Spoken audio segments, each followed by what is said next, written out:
Hadzun nafsi fil ma'siyati dhahirun jaliyun wa hadduha fit ta'ati batinun khafiyun wa mudawatu ma yakhfa sa'bun ilajuhu.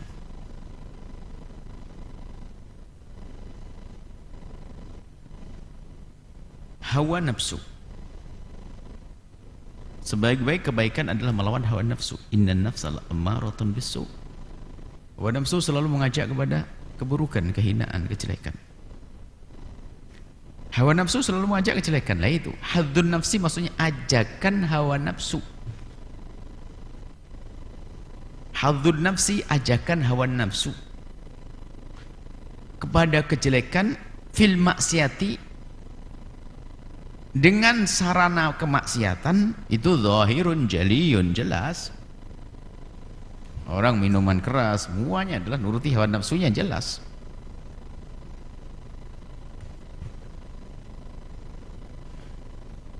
Dan hadzun nafsi begini, seruan hawa nafsu yang seperti ini, ajakan hawa nafsu yang menggunakan kemaksiatan ini gampang untuk menyelesaikannya. Tobatnya itu mudah. Karena apa? Dipandang orang juga jelek, mabuk jelek, ini jelek. Dikucilkan dia, bahkan kalau ketahuan dihukum dan seterusnya. Jadi mengikuti hawa nafsu kemudian dengan kemaksiatan itu adalah jelas, mudah. Kalau mau dideteksi gampang ketahuan, orang di kiri kanannya pun melihat. Sehingga kalau bertobat mudah ini. Tapi hadduha fit ta'ati, akan tapi seruan hawa nafsu, bagian seruan hawa nafsu tapi dengan bentuk ketaatan ini batinun khafiyun, Allah, tersembunyi dan sangat tersembunyi. Jadi ada orang nuruti hawa nafsu tapi dalam bentuk ibadah, Allah, nuruti hawa nafsu tapi gayanya ibadah dengan hawa nafsu. Lah karena ini adalah hawa nafsunya ini tersembunyi, seolah-olah sholat kok hawa nafsu, bagaimana sih? Jadi orang pun tidak akan melihat jelek dia. Coba orang zina kelihatan jelek, orang mabuk kelihatan jelek, orang judi kelihatan jelek. Ini sholat, sedekah. Tapi bisa jadi orang sedekah dengan hawa nafsu. Bibinya kelaparan masuk rumah sakit, nggak bisa berobat, dia senang-senang sedekah. Umrohnya hawa nafsu, dia asik-asik umroh, bibinya sakit, bahkan mungkin keluarganya, adiknya sakit, gak bisa berobat, dia umroh. Dia sepintas nggak kelihatan ini. Wong ibadah umroh kok nuruti hawa nafsu, ini bagaimana sih? Kan gitu. Tapi bisa jadi orang semacam itu. Maka hawa nafsunya melalui ketaatan ini apa katanya? Khafiyun, oh tersembunyi. Wa mudawatu ma khafi ma yakhfa, ngobati yang tersembunyi ini sa'bun ilaju, susah proses pengobatannya untuk menyelesaikannya. Sa'bun itu sulit, ilaju pengobatannya. Jadi yang pertama tadi, kalau hawa nafsu, nuruti hawa nafsu dalam bentuk maksiat itu gampang. Dihujat sama orang, tetangga, saudara, istri, anak, menghujat semuanya, begitu mudahnya dia sadar. Tapi ini enggak. Pakai ketaatan, yang ada di kiri kanannya adalah sanjungan. Bahkan bisa saja dia beribadah, dia menjaga keistiqomahan, Senin Kemis dia nggak pernah diputus. Kenapa? Karena dia sudah terlanjur disebut sebagai jago puasa Senin Kemis. Dijaga itu bukan karena rindu pahala dari Allah, ingin mempertahankan gelar.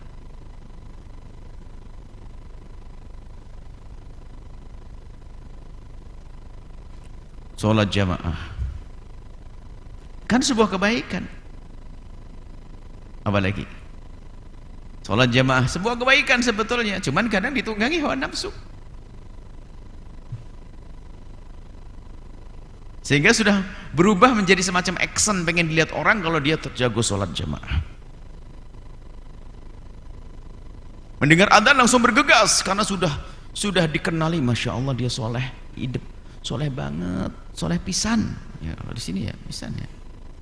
Orang Jawa Timur nggak ngerti pisan sekali gini. Orang Jawa Barat pisan.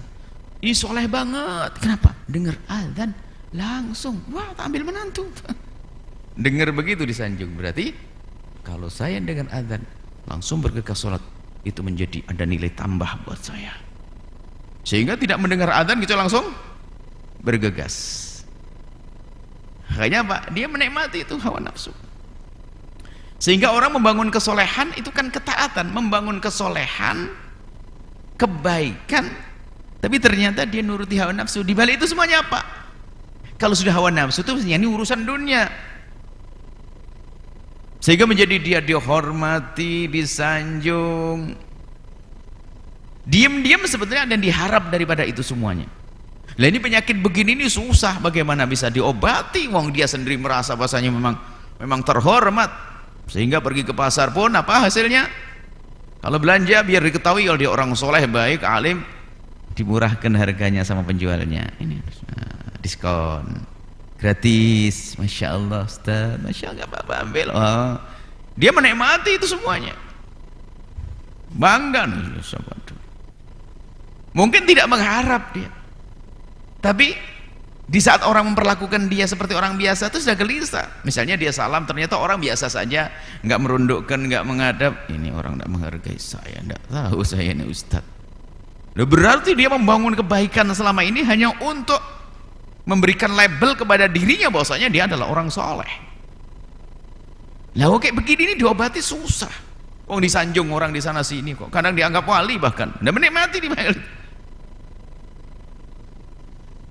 Maka kalau sudah begini kan, makanya hawa nafsu yang merasuk atau yang masuk, yang menyeru kepada kejelekan dalam bentuk ketaatannya ini halus dan susah untuk diobatinya. Orang menyanjungnya. Maka ulama menjelaskan kalau pengen beribadah itu adalah sebiasakan jangan nuruti hawa nafsu. Mungkin dia sangat masyhur dengan sholat-sholat sunnahnya, upayakan kalau ke masjid sholat fardu saja, jangan sholat sunat. Sholat sunnahnya di luar masjid rumah.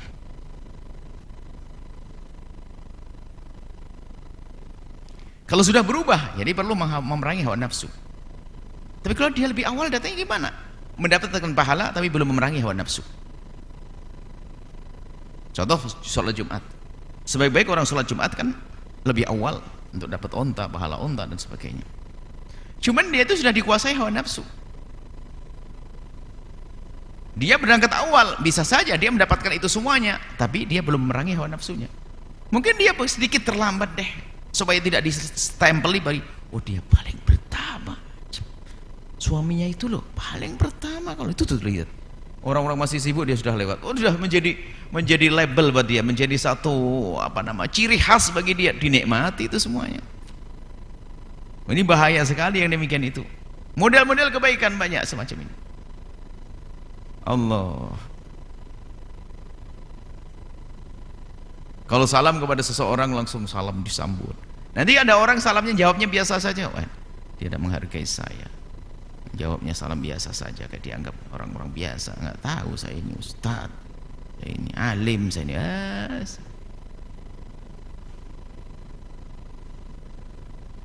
Makanya setinggi kalau orang ilmunya ilmu yang mendekatkan diri kepada Allah, innama yasyaallah min ibadil ulama, yang ilmu yang menjadikan dia takut kepada Allah, itulah ilmu yang menjadikan dia sanjung oleh Allah. Ilmu dan amal yang baik, jika benar-benar itu dilakukan, ilmunya diamalkan baik karena Allah, tidak mengikuti hawa nafsu, maka akan menjadikan seseorang itu semakin tawadhu. Para ahli tarbiyah itu menggambarkan contoh dengan sesuatu yang bisa dilihat. Kalau bahasa kita adalah ilmunya ilmu padi begitu. Semakin berisi semakin merunduk. Begitu juga pohon semakin banyak buahnya semakin merendah. Kenapa merendah? Tawadhu, biar dekat sama orang bawah, biar mudah ilmunya nyampe. Sehingga pohon itu gambaran itu. Makanya kalau orang ini ahli ibadah yang sesungguhnya, dia akan semakin tawadhu dia. Kalau dia seorang alim yang sesungguhnya akan berbuah. Nah, buahnya akan bisa rasakan orang banyak. Dia semakin dekat dengan orang banyak karena tawadhu dia. Ketawadhuannya yang ada pada dia. Maka di dalam kita ini memerangi hawa nafsu yang dalam bentuk ketaatan ini harus betul-betul jeli waspada. Nggak semudah yang pertama tadi, orang maksiat dihujat sama orang sadar salah, nangis selesai gimana. Tapi ini halus, kadang sampai mati pun nggak sadar dia, merasa kayak wali, kekasih Allah segala macam. Wah, dia digelari kesolehan, dia orang paling dinikmati itu semuanya, masuk ke alam barzah nggak menemukan amalnya. Bahkan termasuk 3 orang yang akan dinyalakan api neraka pertama untuk mereka, yaitu seorang alim yang dengan ilmunya bukan untuk dekat kepada Allah, hanya pengen disebut sebagai seorang alim. Kau sudah digelari di dunia, masuk neraka sana. Yang kedua adalah orang jago derma, sedekahnya banyak tapi bukan untuk Allah. Dia mengatakan untuk Allah, kadhib, kau dusta, dilempar ke neraka. Orang jihad di jalan Allah, perang, ada orang hanya pengen disebut pahlawan, untuk digelari pahlawan karena dia ngerti agar namaku abadi. Bahkan mungkin dia beraninya sudah nggak pakai helm, nggak pakai ini, nggak pakai baju perang dan sebagainya, biar apa? Biar cepat mati. Ya tujuannya sudah nggak benar. Jadi ada yang semacam itu, hawa nafsu. Makanya dalam beribadah ini, agar kita nggak menuruti hawa nafsu itu adalah kadang harus kita melawan ibadah. Jadi kita lawan, jadi ibadah yang paling tidak disukai oleh diri kita, hawa nafsu kita, yaitu yang kita lakukan. Orang pelit paling seneng ibadah puasa. Paling seneng puasa nih, lumayan mengurangi pengeluaran. Semua anaknya ajak puasa, semua orang puasa. Orang pelit. Maka paling bagus bukan puasa bagi dia, memerangi hawa nafsunya. Ya apa? Sedekah, derma, keluarkan uang. Selama ini yang digelari dengan sholat, wah dia jago sholat, tahajudnya masya Allah. Dia sembunyi, nggak usah kelihatan tahajudan. Nah ini ikhlas hasilnya nanti. Maka memerangi atau mengobati, kata Syekh Ibn Athaillah, wa mudawatu ma yakhfa, ngobati yang tersembunyi ini lebih sulit. Nggak bisa orang lain hanya melihat dia baik kok, bagaimana menganggap itu aib? Wong dia baik, orang menyanjungnya. Tapi kayak yang pertama kali, orang menghujat, orang mencaci karena kemaksiatan, dia mudah sadar. Tapi ini orang menyanjungnya, bahkan semakin jauh kadang dengan sanjungannya. Bahkan dia berbuat baik, semuanya itu ada demi sanjungan. Apa yang dia dapat? Riya. Apakah dapat pahala? Enggak ada pahala. Tuh kan? Hanya tiba-tiba dia kaget nanti di alam barzah enggak menemukan pahalanya. Ini perlu proses, namanya ilmu membersihkan hati, memerangi hawa nafsu. Maka al-khairul khair fi mukhalafatil hawa, sebaik-baik kebaikan itu kalau kita ngelawan hawa nafsu kita.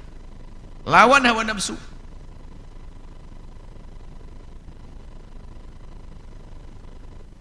Yang paling kita sukai, ibadah yang paling kita sukai, tapi di balik itu sesungguhnya adalah hawa nafsu. Banyak. Ya kita perlu lah, ini perlu merenungi. Setiap orang itu berbeda-beda. Setiap orang itu berbeda-beda. Jadi kita harus banyak merenungi tentang diri kita, perilaku kita, kebiasaan kita, kesenangan kita. Baru nanti kita menata hati kita dengan kita lawan. Tidak, itu nuruti hawa nafsu. Nggak boleh. Yang masyhur puasa dengan Senin Kemis, misalnya bukan berarti tidak puasa Senin Kemis. Akan tapi di saat dia tidak puasa, kebetulan tidak puasa, tidak pernah dia itu merasa tidak enak kalau kelihatan dia makan. Nah, ini kadang-kadang mau makan aja kata, kenapa kok sembunyi? Karena saya sudah terlanjur. Dalam hatinya, dia sudah komunikasi dengan hawa nafsu. Oh, orang sudah nyetempel saya sudah jago puasa Senin Kemis. Bukan. Biarpun buka, dia pura-pura puasa akhirnya.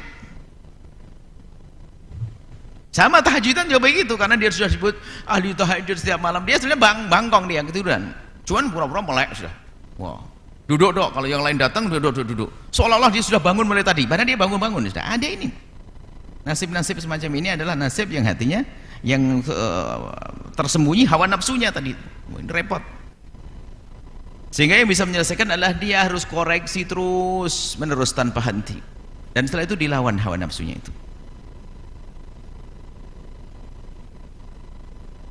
Kalau orang dulu kan ngajari di dalam berpuasa itu ada puasa. Pada zamannya sih tidak makan daging, ada tidak makan lauk sebanyak, makan nasi putih segala macam. Yang harus kita ketahui itu kan tujuannya. Kita tidak boleh mengharamkan makanan yang dihalalkan oleh Allah. Selagi halal ya halal. Cuman bisa saja kita menghindar, misalnya hawa nafsu. Saya terlalu tertarik sama ini. Kenapa kalau saya hobi dengan ini, urusan halal bukan urusan ketaatan. Saya hobi dengan makanan ini. Sudahlah, saya tahan. Saya punya duit cuma 10.000. Biasanya saya beli apa? Makanan. Dan saya betul-betul pengen sekali. Akhirnya dirubah, bukan beli itu. Beli yang lainnya. Ini termasuk jenis. Sebab hawa nafsu kalau diturut, jenis memerangi hawa nafsu. Sebab hawa nafsu itu kalau dituruti gak ada ujungnya. Seperti bayi itu kalau dibiarkan terus nyusu sampai tua, sampai jadi bapak-bapak. Sampai tua nyusu nggak bisa, sampai gede bayi. Hawa nafsu juga itu kalau dituruti terus akan berkembang kejahatannya berkembang. Nah, ini yang dalam ibadah ini loh yang luar biasa. Sehingga semua kebaikan yang ia lakukan itu hanya demi untuk disanjung manusia, atau kemaslahatan akan kembali kepadanya, atau penghormatan dari manusia. Makanya sa'bun ilajuhu, cara ngobatinya susah yang demikian itu, kecuali koreksi terus. Kemudian di samping itu dia harus memperbanyak zikir, menyebut nama Allah. Zikirnya pun ini ada zikirnya di dalam meranginya pun adalah zikir betul-betul sembunyi sekali. Imam Ghazali mengajarkan, kalau ada orang bangga di saat sedekahnya diketahui oleh seseorang, bukan berarti tidak sedekah. Sholatnya diketahui oleh seseorang, ditambah 2 kali lipat. Maksudnya begini, kalau selama ini sudah masyhur bahwasanya dia kalau sholat sunnah 10 rakaat, oke, diketahui orang 10 rakaat, temennya sudah tahu semuanya jago 10 rakaat, oke, tetap saja dia 10 rakaat, diketahui orang nggak ada masalah, biarin. Cuman diam-diam dia pergi ke tempat yang sunyi, ditambah 10 lagi. Nah itu untuk merangi hawa nafsunya, kebaikan. Bukan berhenti, bukan. Dia sedekah ternyata menikmati sanjungan dari orang kalau dia jago sedekah. Oh begitu ya, kamu senang dengan sedekahmu. Berapa sedekahmu? 100 juta. Oke, 100 juta diumumkan di masjid, 100 juta. Hawa nafsu, hei hawa nafsu, kau senang 100 juta? Setelah ini kau akan jerit, 200 juta aku sedekahkan transfer tanpa ada yang tahu, mau apa kau? Jadi perangi begitu. Itu cara memerangi hawa nafsu tadi dalam bentuk kebaikan. Sehingga Imam Ali bin Abi Thalib itu di dalam bersedekah itu memerangi hawa nafsu. Hawa nafsu kita pengen sedekah dilihat oleh seseorang kadang. Maka Imam Ali membagi 4. Alladzina yunfikuna bil-laili wan-nahari sirra wa alaniyata. Jadi kalau punya uang dibagi 4. Jadi harus salah satunya untuk memerangi hawa nafsu. Tidak satu model dia keluarkan, beliau keluarkan. Ada yang siang hari, 1/4 diberikan siang hari, 1/4 diberikan di malam hari, 1/4 diberikan terang-terangan, 1/4 diberikan dengan sembunyi. Untuk memerangi hawa nafsu. Dalam segala kebaikan. Ngaji Al-Quran, dilihat orang, senang, Masya Allah. Baca di tempat sembunyi. Jadi imam masjid, Masya Allah, khusyuknya luar biasa. Lagi imam di masjid, khusyuknya karena mikrofonnya bagus, suaranya betulan bagus. Orang tuh setiap Assalamualaikum mesti makasih Ustaz, subhanallah. Sejuk saat di belakang antum Ustaz, sejuk. Wah ditambah, iya siapa dulu. Hah? Apakah dia harus berhenti jadi imam? Kalau ada imam yang lain nggak ada masalah, kalau tidak ada tetap jadi imam, tapi sholatlah lebih panjang daripada tadi di tempat yang sembunyi, nggak ada yang tahu. Begitulah memerangi hawa nafsu, ditumpangi dengan pekerjaan kebaikan yang serupa, dari diketahui orang menjadi tidak diketahui oleh seseorang. Sehingga di dalam beribadah itu ada namanya skala prioritas, ya, itu adalah termasuk tanda kalau dia nggak nuruti hawa nafsu. Skala prioritas. Tadi pagi kita bahas masalah apa, lupa, di majelis hadis. Ada orang ya tadi bola balik umroh, Masya Allah, umroh Ramadan wajib, umroh Ramadan sekeluarga, dan sudah menjadi masyhur di kalangan travel, sampai berebut travel tuh ngubungi dia, umroh saja dengan saya, karena pasti umroh dengan keluarga. Wah, bangganya umroh keluarga, semuanya satu keluarga, ajib. Umrah keluarga, tapi sudah menjadi stempel, sudah menjadi ciri khas, akhirnya dia menjadi kebanggaan, bukan karena Allah lagi. Bibinya sakit, saudaranya sakit, nggak pernah peduli, dia hanya mentingkan ini. Bahkan kadang memaksakan tuh.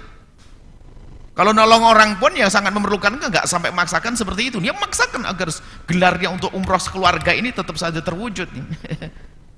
Hati-hati yang suka umrah keluarga ini, jangan hawa nafsu. Atau umrah bolak-balik hawa nafsu, haji bolak-balik hawa nafsu. Sedekah, bangun masjid, bangun pesantren dan sebagainya, jangan-jangan hawa nafsu. Bagaimana? Oh, nggak ada pamannya sakit mau wafat, nggak bisa berobat, dia lebih asik-asik sedekah.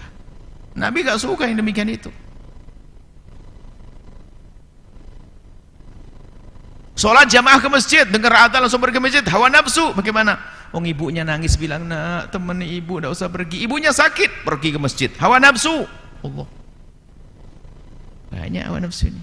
Orang lain nggak ngelihat dia, sholat ajib bahkan, Masya Allah, awal waktu azan langsung datang, dengan ibunya nggak benar.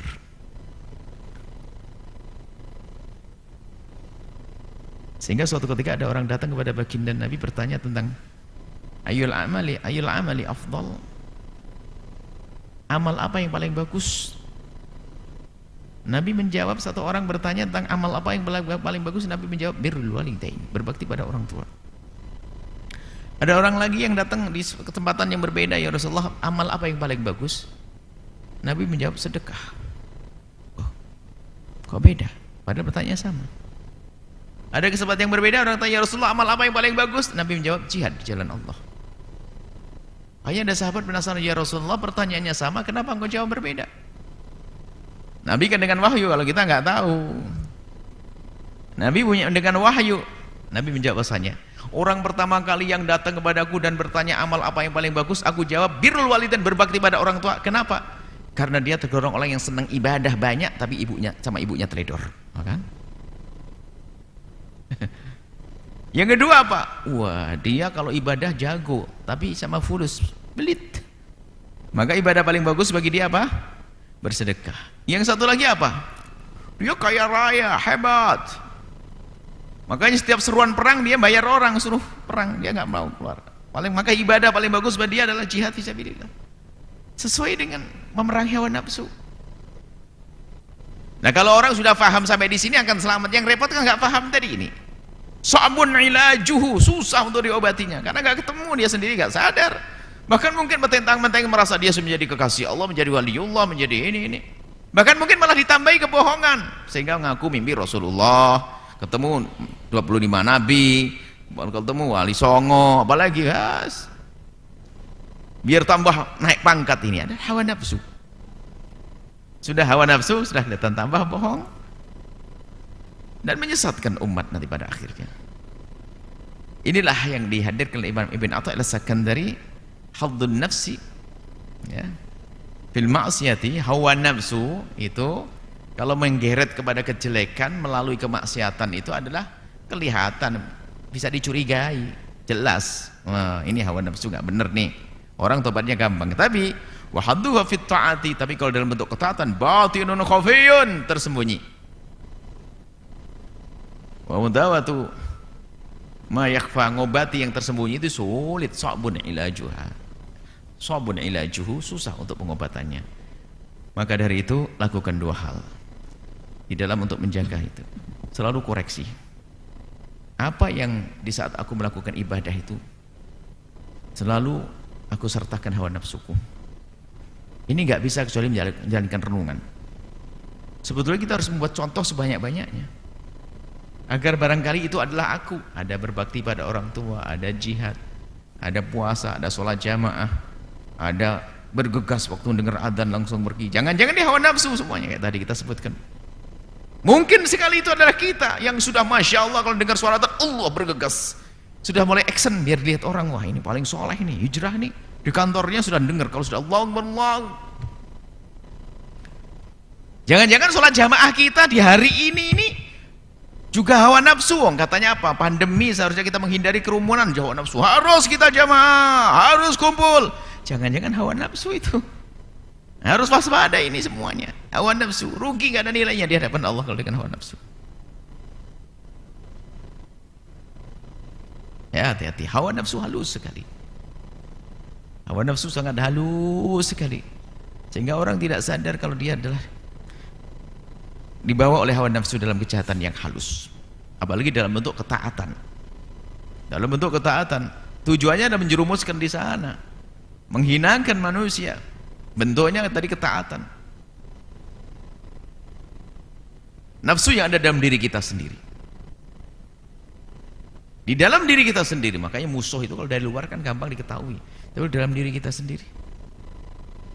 Musuh di dalam rumah, pencuri yang asli dalam rumah sendiri repot. Kalau dari luar kan bisa diketahui. Kalau dari dalam di rumah sendiri dia tahu. Kapan kita tidur, kapan kita bangun, kapan kita lalai, itu ngerti kapan mencurinya. Masya Allah. Begitu juga hawa nafsu yang ada dalam diri kita sendiri ini adalah musuh yang sampai dikatakan akhbath min sab'ina syaitan, daripada 70 syaitan. Mengerikan hawa nafsu. Maka ayo kita terus memerangi hawa nafsu. Dan ada satu ilmu tasawuf itu ada ilmu untuk memerangi hawa nafsu. Ilmu membersihkan hati sekaligus memerangi hawa nafsu. Karena kalau yang membersihkan hati, yang diperangi adalah hawa nafsunya. Dan memerangi hawa nafsu paling enak adalah tarbiyatus syekh, guru. Kalau sudah guru, nah ini kadang-kadang kita patuh dengan guru sendiri harus memerangi hawa nafsu. Guru bilang jangan, nah kitanya masih menggunakan akal kita, kayaknya harus begini nih. Nah, wah guru kan tidak cocok nih gurunya saya. Guru mengatakan maju, jangan, selesai. Ada yang muncul hawa nafsu, wah ini kayaknya secara logika ya nggak bisa dong berhenti, harus jalan terus dakwah kok. Ini mari kita semuanya waspada, bahwasanya hawa nafsu akan terus merusak kita kalau tidak kita tundukkan, kita lawan, sehingga nafsu itu nanti kalau sudah dilawan itu akan menjadi tunduk.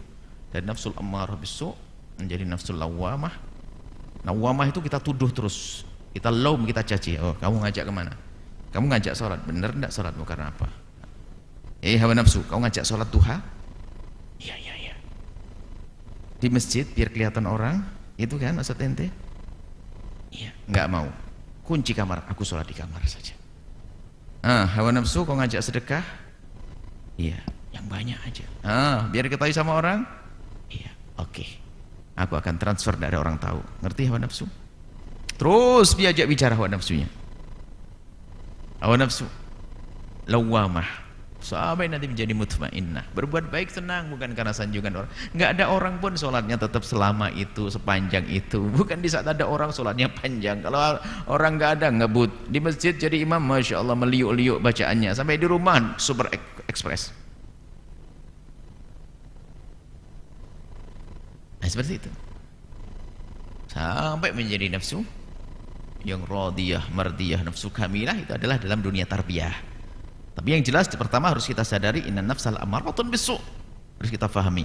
Sehingga amarah bisu itu kadang melalui kejahatan langsung, ada melalui kebaikan, taat tadi. Kalau melalui kejahatan gampang kita nyetopnya, tapi melalui kebaikan ini yang susah. Maka ayo kita terus di dalam kebaikan pun jangan kita lengah, jangan kita terlena, jangan kita sampai lupa bahwasanya hawa nafsu juga berperan di situ. Dengan begitu maka kita menjadi orang yang selamat insyaallah.